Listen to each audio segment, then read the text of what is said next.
15th, 2026 with Spooky Scrapbook.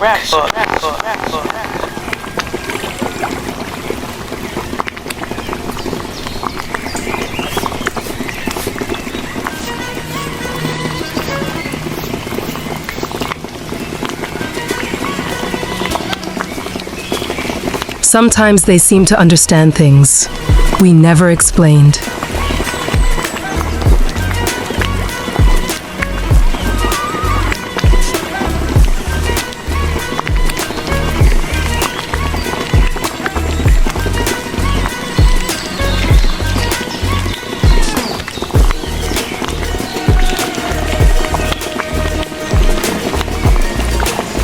Sometimes the difference between suffering and safety comes down to one person making a choice, not the police, not a shelter, not the system, just one neighbor who refuses to ignore what they see. Animals cannot explain their pain, but for an innocent animal, someone speaking up can mean the beginning of a second chance, Kindness isn't always quiet, Sometimes, kindness is a voice that says, this isn't right. They cannot ask for help, and they cannot escape cruelty on their own, They depend on people with enough compassion, to notice, and enough courage to act, because silence may feel easier in the moment.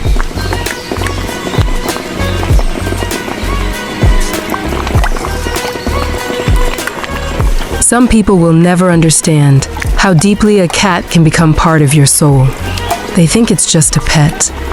But the truth is, they were there during the quiet nights, the lonely days, the moments when no one else understood. They sat beside you without asking questions. They comforted you without needing words. And somehow, in their small, gentle way, they helped carry pieces of your life. So when the moment finally comes, when you hold them close and feel their final breath, it doesn't feel like losing just a cat. It feels like losing a piece of your heart that will never be replaced. And yet, if love could keep them here, they would have stayed forever.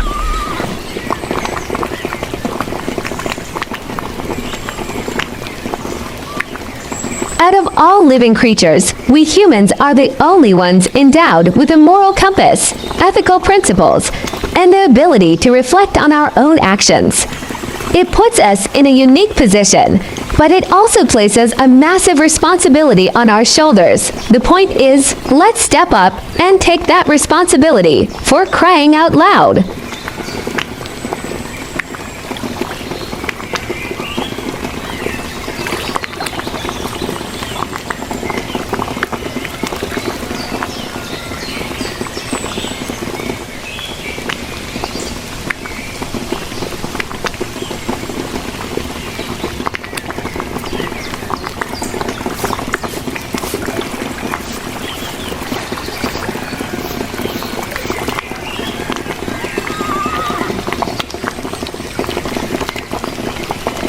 Some of the most beautiful friendships in life begin in the most unexpected places, not in a pet store, not with a price tag, but in a shelter, on a quiet street, or in the moment someone decides that a lonely animal deserves a second chance. Rescued pets often arrive with stories we may never fully know.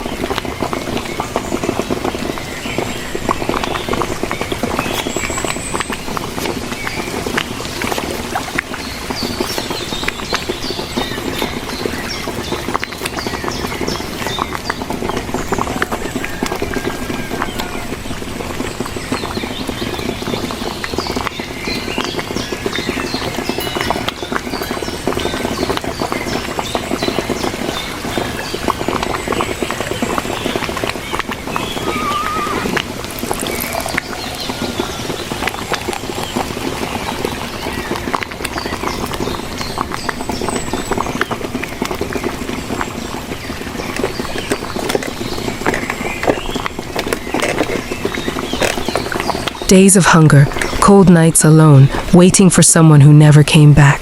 And yet, when they finally find a home, they love with a kind of gratitude that is impossible to measure. They don't remember what you paid. For them, they only remember that you chose them, that you opened your door and your heart. And from that moment on, their love becomes one of the purest gifts a person can ever receive. Sometimes the best pets in the world are simply the ones who needed someone to believe in them.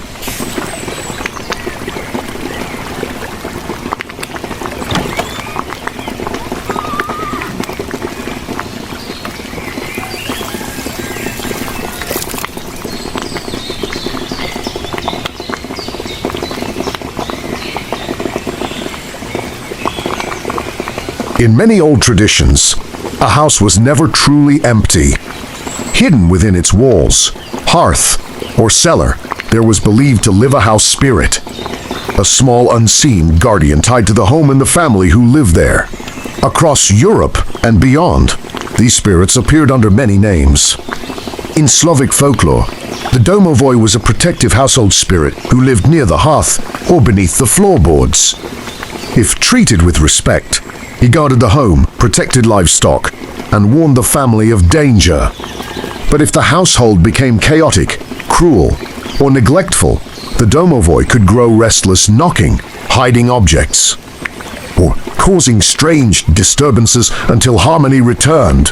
In Celtic and Scottish folklore, similar beings were known as brownies. These spirits were said to appear at night, quietly helping with chores while the household slept. They swept floors, tended fires, and even repaired small things within the home. But there was one rule that was never to be broken. Brownies should never be directly thanked or paid, or they would leave forever. Even in Norse tradition, the Nis or Tomp was believed to live on farms and homesteads, protecting the land and family if respected with offerings such as porridge left out on winter nights to witches and cunning folk. These spirits were not simply stories. They represented the idea that every home carries its own energy, and that spaces themselves can develop protective presences when cared for properly. Offerings left by the hearth, small bowls of milk or bread, and respectful household rituals were believed to keep these spirits content. A peaceful home invited protection, while neglect or cruelty could drive a guardian spirit away, though modern life rarely speaks of them now. The old folklore carries a quiet reminder. A well-kept home does more than shelter the living. Sometimes, it also welcomes a spirit that chooses to guard it.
Did you know that Friday the 13th was not always considered unlucky? It did, in fact. In older spiritual traditions, it was believed to be a powerful and sacred alignment. Friday has long been associated with goddesses connected to love, magic, and feminine power. In Norse tradition, the day is linked to Freya, one of the most powerful practitioners of seer magic. The name Friday itself comes from the Old English Frigg, meaning day of Frigg, another powerful Norse goddess. The number 13 also carries deep, mystical symbolism. A lunar year contains roughly 13 full moons. And many ancient cultures honored this number as a reflection of natural cycles, fertility, and divine feminine rhythm, long before it was labeled unlucky. 13 represented completion, transformation, and cosmic timing. It was only later, through shifting cultural and religious beliefs, that both the number 13 and Friday began to gather darker superstition around them. But within witchcraft and many pagan paths, Friday the 13th can still be seen as something entirely different, a moment where lunar cycles, feminine energy, and ancient symbolism quietly intersect. Rather than a day of misfortune, it can be viewed as a day of intuition, reflection, and subtle magic, a reminder that what the world fears often carries forgotten wisdom. Because sometimes superstition is simply the shadow left behind when an old sacred meaning has been forgotten. And Friday, some bonds the don't fade 13th, with time. still carries They echoes just of that grow ancient deeper, power for those who softer, remember and how to somehow listen. even more precious. Cat people know this feeling. You walk into another room, and a few seconds later you hear soft paws behind you. Not because they have to be there, because they want to be.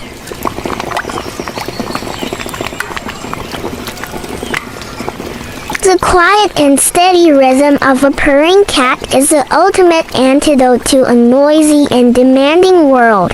They offer a unique brand of calm that encourages everyone around them to just slow down and breathe. Watching them peacefully nap in a sunbeam reminds us to appreciate the quiet and simple moments of the day. Their gentle companionship is a beautiful anchor that keeps everything feeling perfectly balanced and good.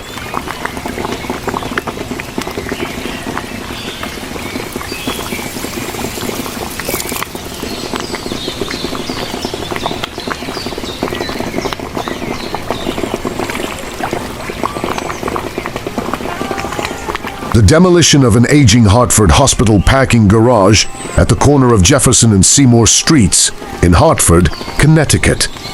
The demolition was completed earlier in 2025 to make way for a new replacement garage. Construction on the replacement garage was scheduled to begin the same week the article was. Published in August to Used 2025, the new garage is planned to have 1,700 spaces, tripling the capacity of the old structure, and is estimated to cost about $120 million. The project is part of a larger billion-dollar development plan for the Hartford Hospital campus over the next decade.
This is Gomez, Salem in Autumn. That's my dad on his horse in Puerto Rico. That's Autumn. He wasn't even a year old yet. There he is again. Hi, Autumn. That's either Lovey or Spider from the 70s. That was my cat from the 70s. And this is Friendly's that was closing down. They shelled that out. Me and my grandson, you see. This gas station is also abandoned now. And so that's Five Guys.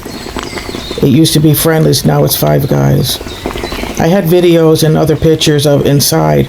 All it was standing was the bricks of the walls. And I took pictures of that 2012. That's Moo Moo. I adopted Moo Moo from the Humane Society. There's my grandson with Cupcake, and there's Moo Moo in the screen door. Hi, Cupcake. They loved each other. And my grandson Julio and Cupcake. She's the mother. Here she is. She's the mother of Autumn, Salem, Gomez, and there's a girl cat, but somebody adopted her. There's the boys on the couch. Hey, Gomez. And I remember when David came to visit me, Spirit, and they were looking at him.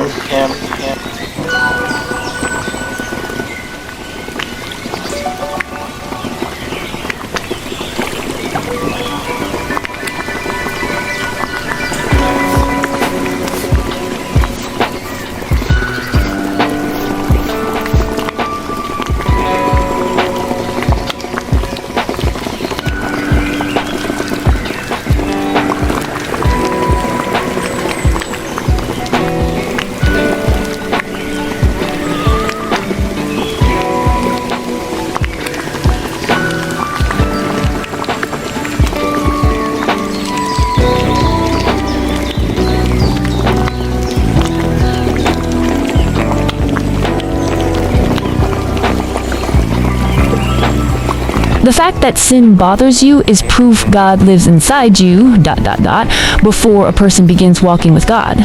It's easy to ignore things that are wrong. Conscience can feel quiet, and choices may not seem to matter much. But when God begins working in someone's heart, something changes, suddenly. The things that once felt normal begin to feel uncomfortable. That conviction is not meant to shame you. It is a sign of God's presence shaping your heart, you.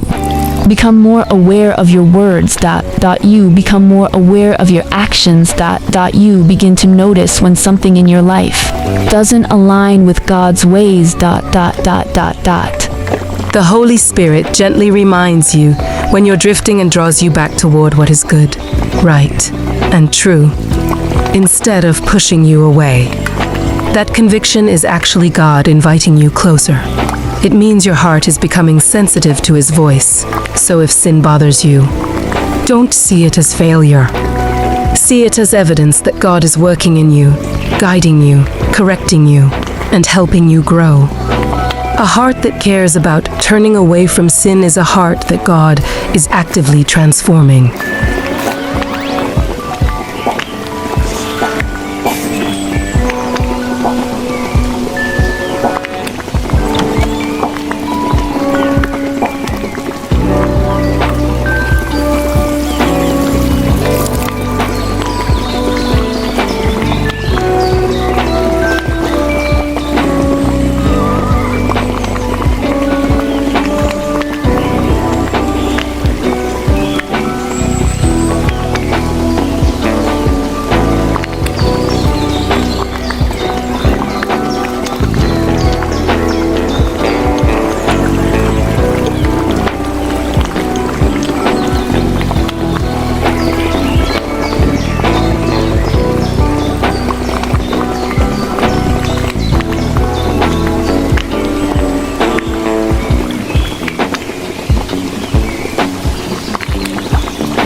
Life's better with spirit animals on your porch.